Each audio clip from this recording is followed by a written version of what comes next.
Okay, we're live in 5, 4, 3. Hello folks, and welcome to the HQ of Formula One's newest team. We've been invited backstage to gain an exclusive insight into what could be one of the most exciting entries in the sport for many years. Now, we've seen a number of new teams enter the sport over the last decade, amongst their number Manor, Caterham, HRT and of course Haas. And while some have proved to be successful, others have morphed into different teams and some have disappeared completely. What marks this team out though as being something different is that its owner is also its driver. Now, there's a rich history of that in Formula One too. Sir Jack Brabham, John Surtees, Graham Hill and Bruce McLaren all drove their own cars in the sport, but it has become increasingly rare in recent years. What's very special about this team though is that while the team itself is new to Formula One, so too is its driver and owner.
Well, that's about all we've got time for here. We will see how this fledgling team fares in its first Grand Prix. Okay, great, thank you. That's a wrap.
Fantastic.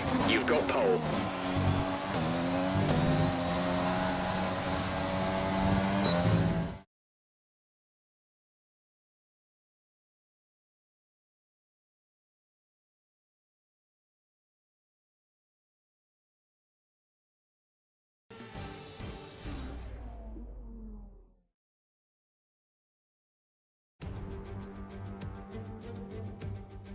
Months of rumour and speculation all come to an end today as we return to Melbourne for the opening race of what promises to be an enthralling season.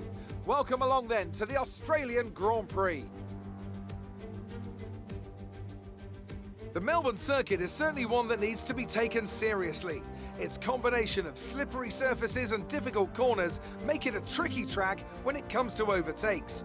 Drivers find it hard to pass and will need to take full advantage of those DRS zones if they want to have any hope of breaking through.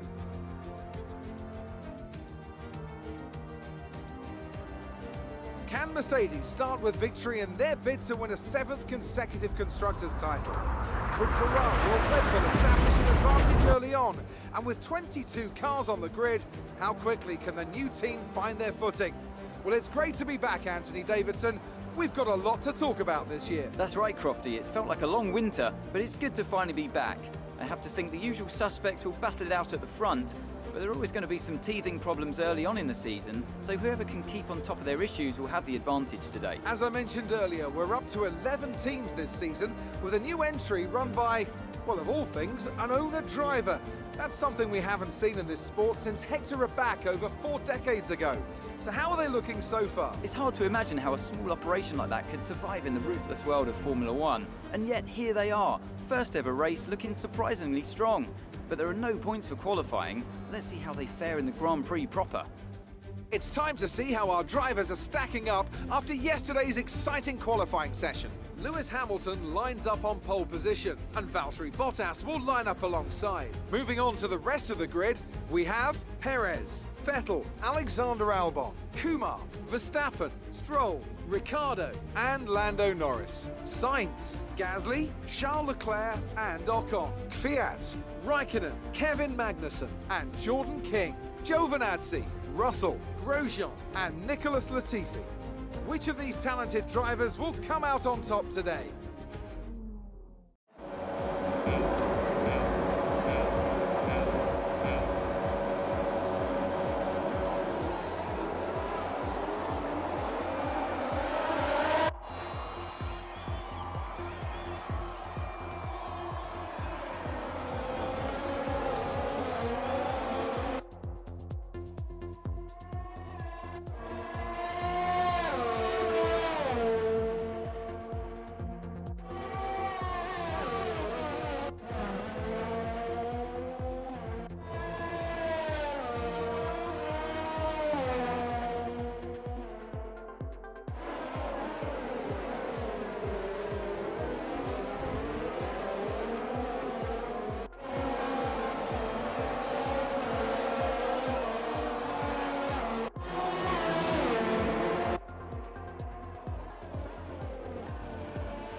job, you did really well. Super driving.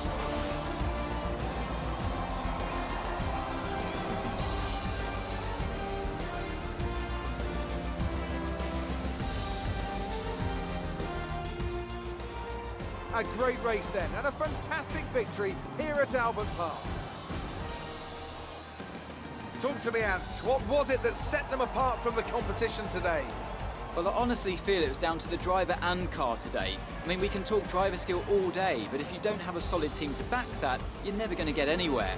When you hit that sweet spot of having both an excellent driver and an incredible car, that's when you see results like those we witnessed today.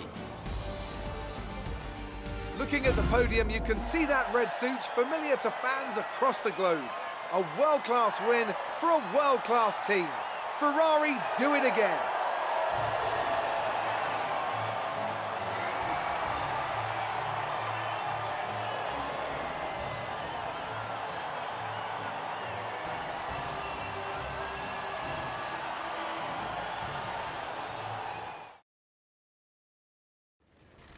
So that was an exciting race from our perspective.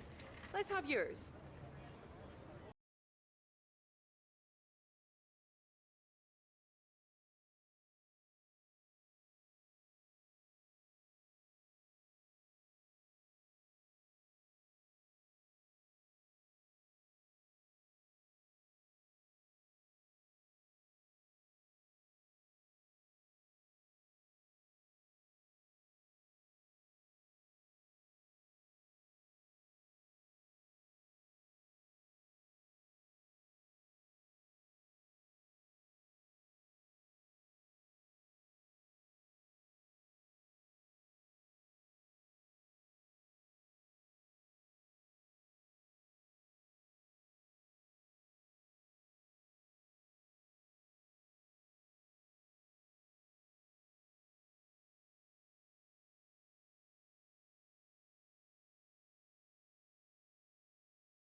Appreciate your time.